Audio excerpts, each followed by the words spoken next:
Le département, premier partenaire du sport en Sarthe.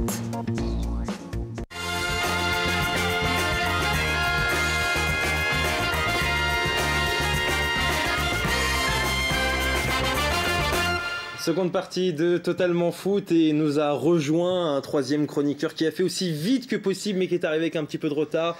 Oui. Mais c'est pas grave, vous en mettez pas. Bonjour Charlie. Bonjour Maxime, bonjour à tous. Ça va bien? Oui, ça va très bien. Bon, très ils ont fait quoi ce week-end?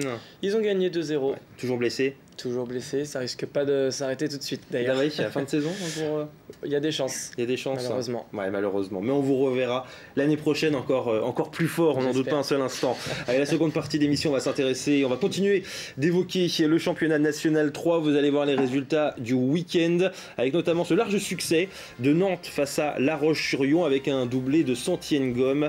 Le match nul, on l'a évoqué il y a quelques instants, pour La Flèche face à cette équipe de... Alors c'est pas la Suisse, c'est Mulsanne-Télocher d'ailleurs. Petite erreur. Et puis les Herbiers également face à Chalon. La victoire des Herbiers, ça va compter, notamment dans cette fin de saison. Échange 53 qui s'est incliné. Et puis donc, cette défaite de Sablé à la Suze. Sablé menait 2-0. Et finalement, Sablé a craqué encore en seconde période, Johan. Ah ouais, c'est un petit peu dans la continuité de leur match actuellement. Une première mi-temps très cohérente des deux côtés. Un très beau match de foot, très agréable à voir, avec de l'intensité, du beau jeu. Et la Suze peut mener de 2 buts d'écart au bout de 20 minutes. Sablé a été très réaliste, il mène 2-0 à la mi-temps. Et après, retour de la mi-temps, ils prennent un but à la 48e sur un penalty. Et après, ils sont retombés complètement dans leur travers avec beaucoup de fébrilité, beaucoup de déchets techniques, des errements défensifs, des erreurs de relance sur ce qu'ils ont fait sur ces derniers matchs. Mais incompréhensif quand on voit le contenu de la première mi-temps et le contenu de la deuxième. On va voir le classement justement de ce championnat de National 3. Vous allez le voir, Sablé qui avait jusqu'à 7 points d'avance il n'y a pas très longtemps finalement. Sablé a maintenant 5 points de retard sur Nantes. On voit que Angers, Vertou sont juste derrière et dans le bas du classement. Châteaubriand qui prend un petit peu d'avance par rapport à Angers 53. Il y a donc votre équipe, La Flèche, La Suze et Mulsanne-Télocher. Est-ce que c'est fini pour Sablé, Charlie? Ça va être compliqué, d'autant que Nantes fait pas beaucoup d'erreurs. Là, on voit, ils ont encore mis 5-1. C'est quand même... Surtout que Santienne-Gomme revient en plus. C'est ça, avec un doublé. Donc ouais, c'est sûr que ça va être compliqué. Je pense que c'est pas forcément que Sablé va être comme ça jusqu'à la fin, mais ils vont peut-être avoir un sursaut d'orgueil à la fin.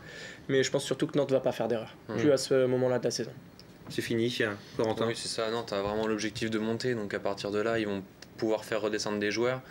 En Ligue 1, ils sont bien. Donc... Voilà, ça va être très très dur en tout cas. Ça va être difficile, c'est sûr. Ce week-end, il y a un derby. Sablé, La Flèche. C'est toujours un match particulier, Thierry Ouvrard. Ouais, c'est un match particulier parce qu'avec toute l'histoire et l'historique de ces rencontres-là, effectivement. Est-ce qu'il y a, comment dire, on parle de derby, mais est-ce que vous entendez bien entre les clubs ou comment ça se passe? Oui, ça se passe bien, les dirigeants, il y a beaucoup de respect. Ouais. C'est pas un Lyon-Saint-Etienne? Ah non, du tout. Non, ça va. Non. Les gens qui sont à la tête du Sablé FC, on les connaît bien. On a des échanges avec eux. Quand on les reçoit, on peut échanger aussi après les matchs. Voilà, c'est un club aujourd'hui qui a le leadership sur les équipes amateurs depuis quelques années. Donc les 10 dernières années, c'est plutôt le Sablé FC. Dans les années 80, c'était Mamers.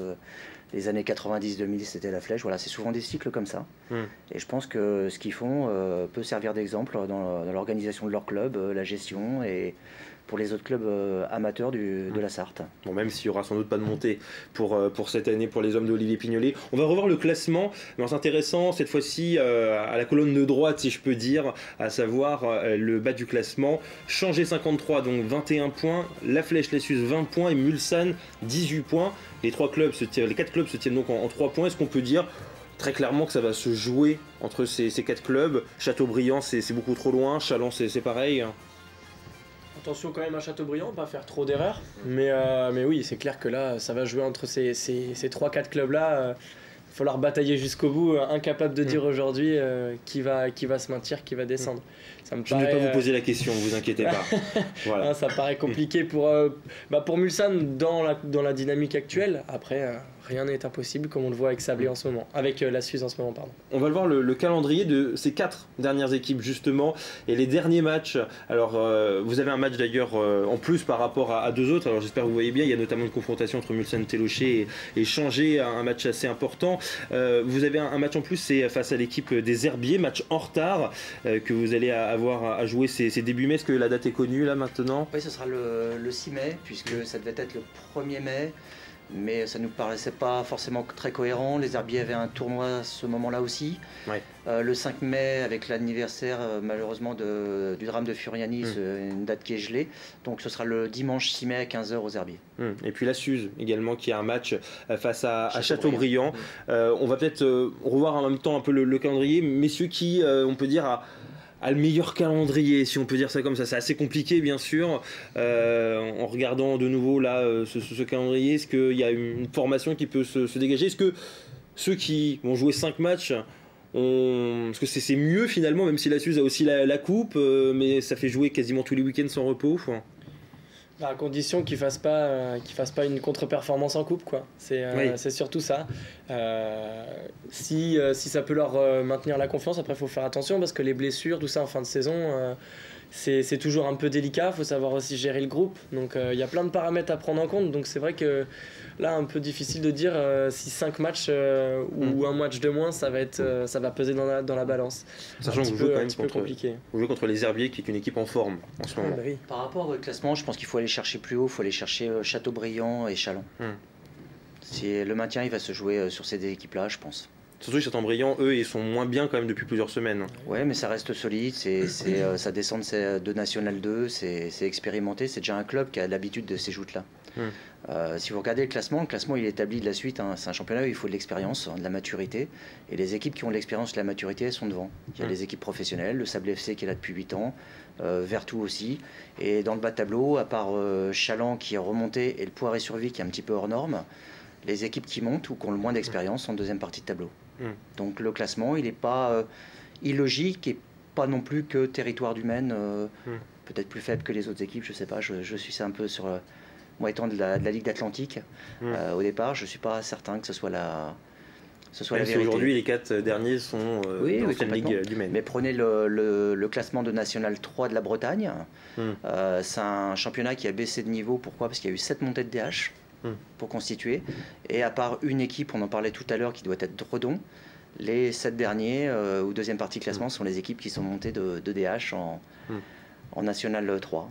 Là clairement ça va jouer jusqu'à la fin, jusqu'au dernier match, vous pensez? Ouais, je pense que, mais c'est toujours comme ça, la montée comme la descente, ça se joue de toute façon dans les 2 derniers matchs.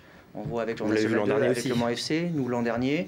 Là, Sablé, vous dites que c'est fini, mais c'est pas forcément fini. C'est pas encore fini. Et ça ira jusqu'au bout, mathématiquement, j'en suis persuadé. Et pour le bas, ce sera toujours pareil. Et quelles que soient les saisons, c'est souvent comme ça. Dans la dernière chance du dernier relégable ou du dernier strapontin pour l'accessite. On rappelle qu'il y a 3 descentes d'ailleurs, de National 3 jusqu'en DH. Vous avez parlé justement, on a parlé de cette année d'expérience, en tout cas, vous connaissez ces moments-là de fin de championnat, vous l'avez vécu l'an dernier, vous avez plus d'expérience que Mulsanne et également que la Suze. Est-ce que ça peut compter, ça peut jouer en fin de saison? Déjà le club, oui, parce que sur les 30 dernières années, le club a dû être 24 fois ou 24 ans, 25 ans en CFA ou CFA2 ou national. Après, ce qui compte, c'est aussi les joueurs et l'équipe. On a une équipe très jeune, avec des garçons qui sortent de 19 ans, nationaux, de 20 ans, ou des garçons formés au club. Et on s'aperçoit qu'à ce niveau-là, l'expérience compte énormément. Une équipe comme la Suze a des joueurs peut-être plus expérimentés que nous, une moyenne d'âge peut-être plus élevée. Est-ce que ça va le faire jusqu'au bout? Je ne sais pas. Nous, on essaie de faire grandir ces garçons-là qui jouent chez nous et chaque mois qui passe, ils prennent un peu plus d'expérience. On essaie de progresser par rapport à ça. Une chose est sûre, c'est que on ne s'affole pas. L'année dernière, on connaissait le règlement du championnat, c'était une descente. On avait construit une équipe par rapport à ça. Je me souviens d'une émission ici où Emmanuel Thibault, on lui avait posé la question, un garçon qui connaît le football, avait dit est-ce que c'est un exploit que la Flèche se maintienne avec une seule descente? Et il avait dit oui. Parce que c'est un championnat costaud, on le voit, Saint-Brieuc qui était le champion de ce groupe-là, et deuxième aujourd'hui avec 3 recrues seulement en National 2. Donc, on le voit aussi avec Sablé qui était pas très bien. Nous, on a construit une équipe en se disant voilà, il y aura 3 descentes cette année. Intrinsèquement, l'équipe, elle vaut la 9e place, 10e place. Donc le maintien. Voilà, le maintien, elle a été bâtie pour ça. On n'a pas été verni, mais si elle est ce classement-là, c'est que pour l'instant, elle est en train et elle n'a pas fait ce qu'il fallait pour être un peu au-dessus. On vous a posé d'ailleurs la question sur les réseaux sociaux, on vous en pose des questions, donc c'est assez incroyable, c'est la deuxième. Savoir si la Flèche allait se maintenir selon vous, vous allez voir c'est relativement serré, mais ils sont pessimistes quand même, les personnes qui nous suivent, ils ont marqué non à 61% et quand même oui à 39%, c'était quand même relativement serré. L'expérience, ça va clairement jouer, Johan. Je vous ai vu acquiser tout à l'heure. L'expérience, ça va jouer, je suis d'accord avec Thierry, et moi je reste sur ce que j'ai dit la semaine dernière. Cette dynamique positive de la Suze. Moi, je suis allé au match samedi soir. Je les ai vus jouer 3 ou 4 fois sur la phase aller. Quand j'ai vu le contenu du match là, de samedi, dans tout, dans tous les domaines, l'efficacité défensive, offensive, l'envie, le projet de jeu, qui n'avait pas en première partie de saison, où c'était beaucoup de jeux, du jeu long direct vers l'avant, et là c'était construit, il y a eu certaines phases de jeu c'était vraiment un match agréable à voir, et là moi je le dis tout le temps, cette phase, quand on est sur cette phase positive avec l'enchaînement des résultats positifs, on joue avec moins de pression, parce qu'eux ils en avaient plus, ils étaient condamnés à la base, et tout ce qu'ils tentent en fait, maintenant la réussite a changé de côté quoi. Notamment Boyomo qui a marqué encore un doublé, qui avait marqué je crois face à Mulsanne Téloché, qui réussit quand même pas mal de bonnes choses. En tout cas ça va se jouer jusqu'à la dernière journée, c'est passionnant quand même ce championnat. Bon malheureusement avec Le Mans il n'y a plus de suspense, mais heureusement on a presque envie de dire, parce que Le Mans va monter, et là on va avoir aussi quelque chose de très intéressant jusqu'à la fin de la saison. Les prochains matchs que vous allez peut-être pouvoir voir, chers téléspectateurs, avec Limoges qui affronte Le Mans, peut-être le match de la montée. On aura aussi Chaland face à la Suze, Sablé face à la Flèche donc, et puis Mulsanne Téloché qui accueille le Poiré-sur-Vie, les D2 féminines aussi qui vont rejouer avec un match face à Rouen. Le temps additionnel maintenant.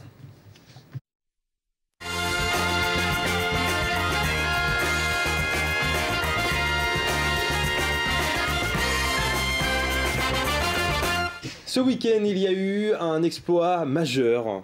Le Mans FC s'est incliné, alors non pas l'équipe première mais l'équipe réserve qui n'avait pas perdu depuis le début de la saison, et je crois même qu'elles étaient sur une série encore impressionnante par rapport à leur retour la saison dernière, mais on peut pas, j'ai pas pu tout voir, mais à mon avis ça fait quasiment presque un an qu'ils n'ont pas perdu, voire un peu plus, et ils sont inclinés 4-1 face à l'équipe de Brulon. Vous allez voir notamment quelques buts de cette rencontre, performance quand même incroyable.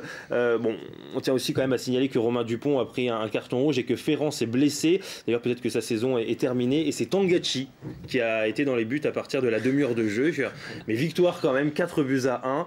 Alors ça prouve quoi? Ça prouve notamment que Tangachi n'est pas un très bon gardien, voilà, faut aussi le reconnaître, mais quelle performance quand même, avec notamment Jonathan Mastic qui est le meilleur buteur de Brulon, très bon joueur que vous connaissez bien, Johan. Oui, c'est un très très bon joueur.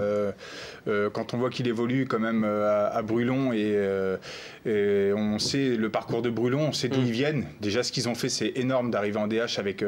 C'est vrai que ce joueur-là, dans les conditions dans lesquelles il travaille cette année, parce que le coach l'a rappelé aussi, ce qui leur fait du bien à Brulon. Moi, c'est une surprise, oui et non, parce qu'ils ont eu des grosses difficultés avec leur terrain d'entraînement. Ils se sont pas entraînés depuis début janvier.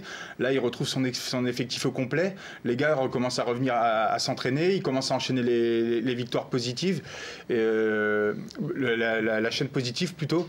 Et en plus, pour avoir discuté avec le coach, c'est ce qu'il m'a dit, c'est que tactiquement, ce qu'il avait mis en place, ce qu'il avait prévu, ça a très très bien fonctionné contre une équipe du Mans qui aussi a eu des faits de jeu. C'est vrai, avec la sortie de Thibaut, qui d'ailleurs, je lui souhaite bon courage parce que c'est un ami.